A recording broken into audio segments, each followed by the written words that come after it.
Hey guys, and welcome back to another Generation Shift video. I'm Matt, and today we're going to be doing another unboxing. These are the brand new Forge World Gundabad Berserkers from the Hobbit Motion Picture Trilogy Strategy Battle game. Now, very excited about these new guys. For a while there's not been much choices for the Gundabad army, and since the release of the new book, we're starting to see some fantastic miniatures coming. So yeah, as you can see, here's a little catalogue of what's coming in 2017. I picked this up from Forge World last week. So it's really great to see them starting to do these again. I remember the old Lord of the Rings ones, the little small pamphlet.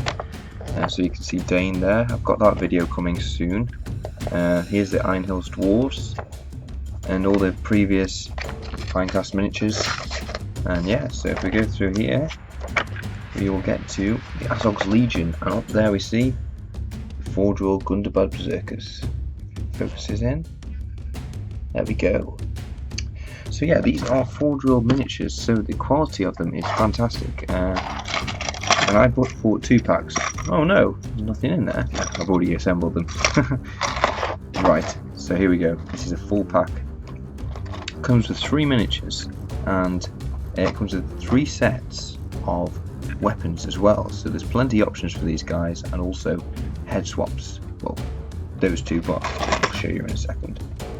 So if we have a look at the back here, so any guys of you that are familiar with Forge World stuff, they always come on these sprues, and you'll know that. But if you're not familiar with Forge World stuff, there's really not that much to it extra.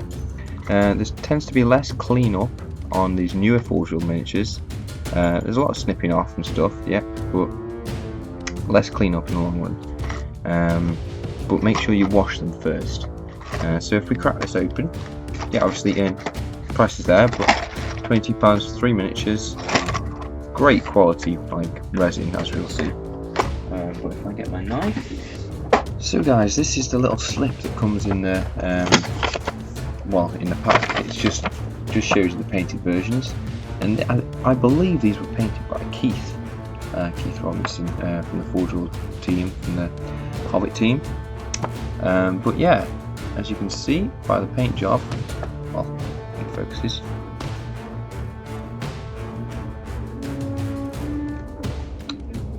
There we go. As you can see, you've got all that leather work on them, a little bit of scale metal, but yeah, I can't stress how good these were painted in real life. And the picture doesn't do them justice. But yeah, let's have a look at the options. So guys, as you can see in front of you, you have the 3 standard 25mm bases. Now these are 25mm. There was speculation that they'd be on 32mm, but no, I'm pleased they are on 25mm. Just you can't have someone who's big, smaller than Bolg on a bigger base. But yeah, as you can see in front of you, you have 3 bodies, 1 sprue of limbs, sprue of head and a little option, and then 3 sprues of weapons at the back. Now let's just go through them one at a time. Let's go through a more complete one.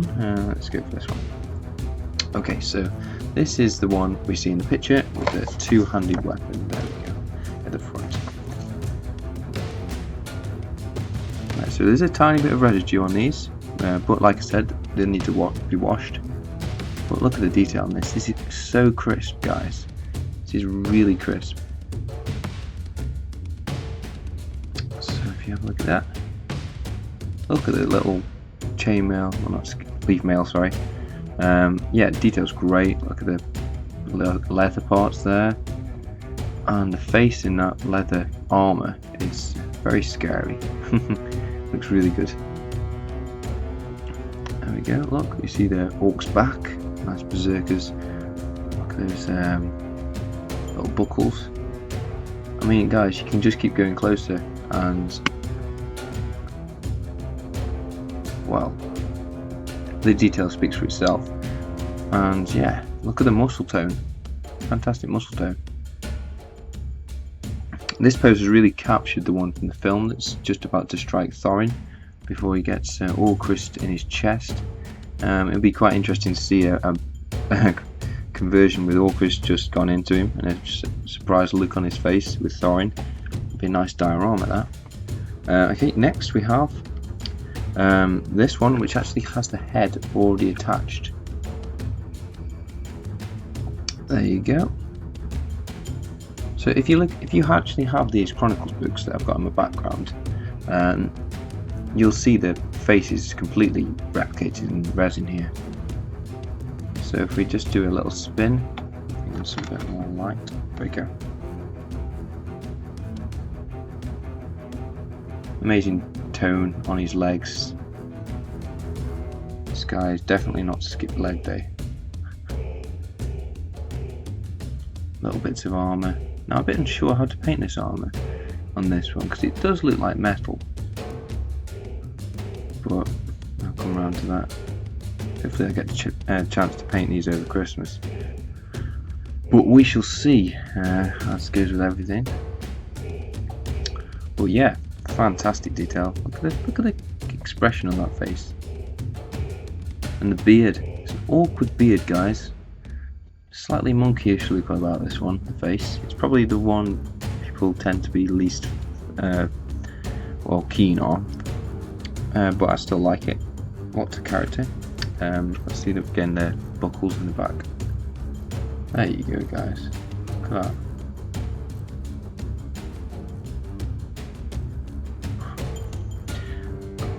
Next one, we got the one that's running over here. That one there. So yeah, I think this is probably my favourite one, just because there's so much movement in it. And just look at that detail. That detail in the chest plate and the armour. You're going to get some great painting done on them. We keep on going. Here's some more detail in the back.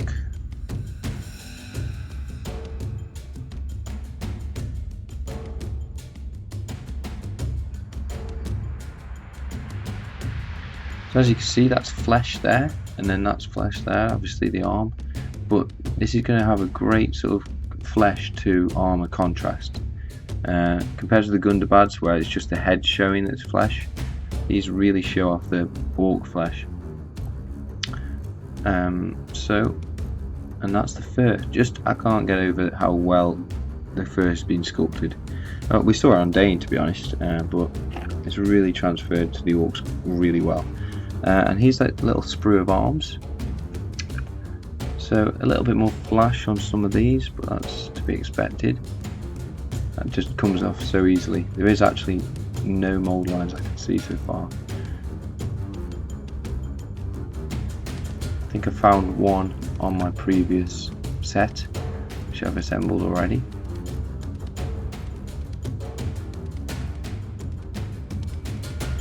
There you go, guys. Just look at the detail on those hands.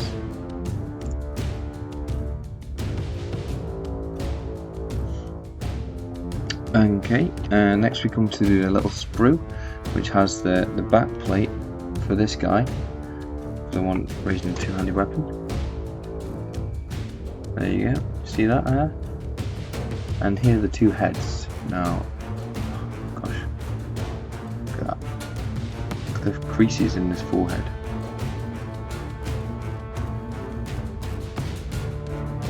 You've seen those teeth in there. You actually can't see teeth. So you're going to need a fine detail brush for them. And look at that one. Proper yelling or roaring. And some little traces of hair. Yeah, so chuffed with that.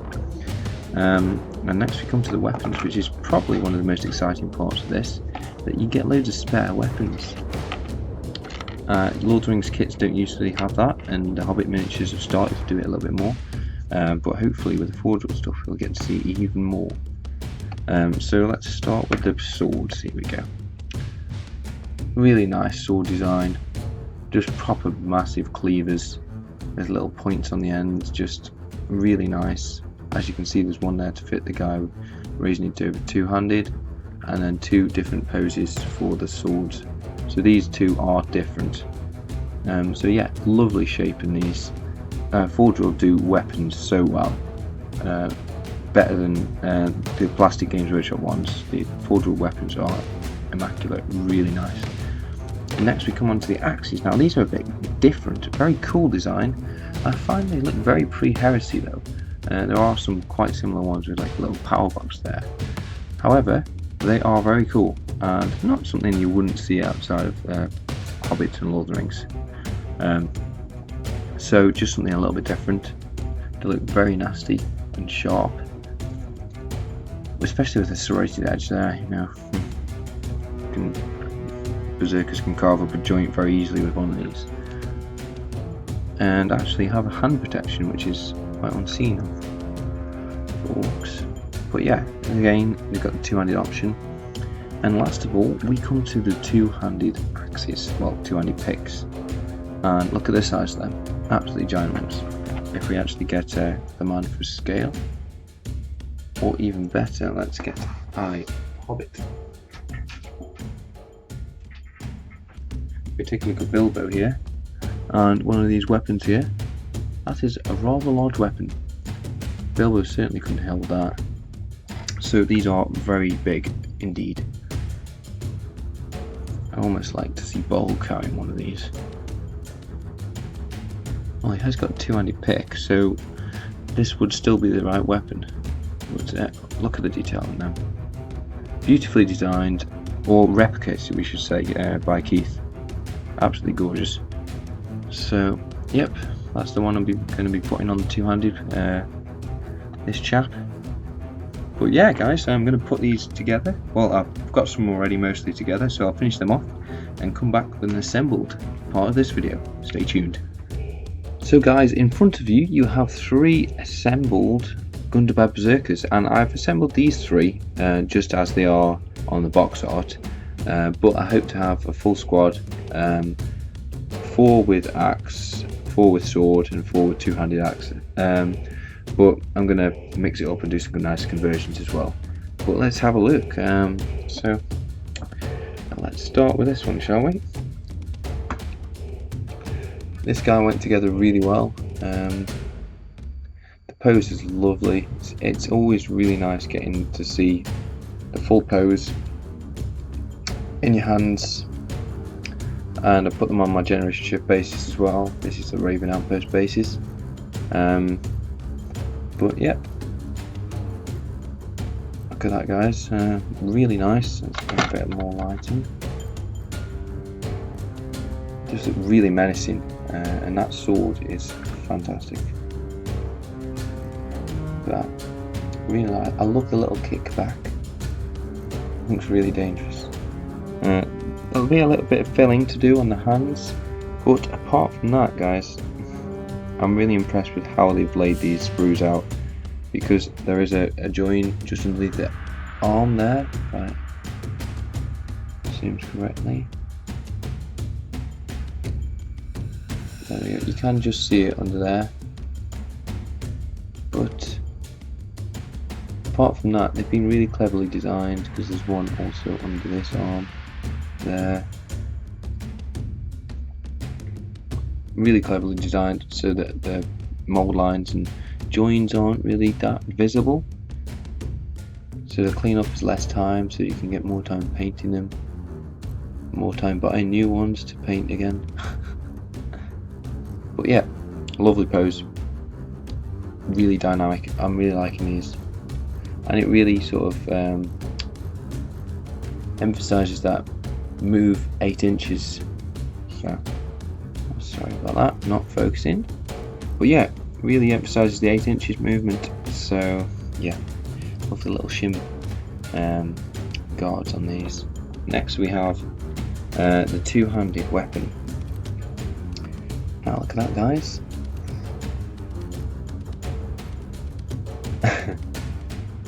Oh, he's done such a good job. Now there's a little mould line on this one which I need to tidy up on the muscle, but on this one here we don't have that. So yeah, just usual models guys, some have them, some don't. Keep an eye out. The face, really menacing, really nice detail. There we go guys.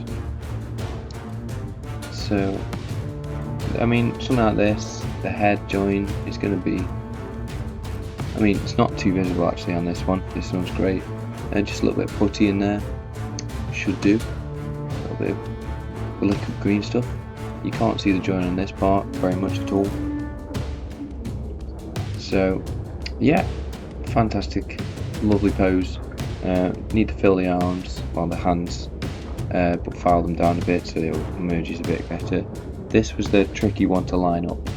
I've noticed a few comments on saying that these are a bit tricky to line up, but as long as you've got some hot water and file, it should be fine. But very dynamic and just fantastic. Right, and last of all, we have this one, which is actually my favourite. I did a little bit of note for this guy. On the sprue, you have a little bit of cloth in there, just by the groin. Don't chop that off, which it leaves a bit of a hole, because that's a little bit there, and that side there's a hole, so I need to resculpt that. But apart from that, guys, love this pose. I mean, that's so dynamic. So if you look at that, guys, look at that, lovely detail, lovely pose. The joins again really lined up quite well. Very little filling we'll need doing, except for on the neck, that sort of head area. But heads are always tricky, and with the head swap ability of it, you're going to get loads of variation. So guys, that's been my first review of the Forge World Hobbit range. These are fantastic quality miniatures. On the 2 sets I've got and the 4 sets that I bought for Tom, I've seen nothing but great quality. I haven't seen many, well, if any, little mold lines or defects. So guys, these are fantastic. And with the thing with this set, because it's a little bit more expensive, but we are getting those extra weapons, so it kind of makes up for it. And these are an elite unit, so you wouldn't be getting a whole army of these. The most I'm going to be getting is a unit, so 1 squad. And if you think that back to, it's only £20-ish more than if we were getting them in Fighting Cast. So guys, for the extra weapons, I think it's worth it. But yeah, let me know what you think of these. Obviously, loads of people will be starting to get these and then comparing them to the Iron Hills Dwarves, but these are a bit more random and rabble-ish. So yeah, let me know what you think, guys. Thanks for watching this video. I always appreciate you tuning into my videos and taking the time out. So guys, I'll catch you in the next video. I hope to have a nice start to my Gundabad army vlog, and who knows. So guys, thanks for watching. I hope you have a brilliant Christmas if I don't catch you over there. And take care, and happy hobbying as always.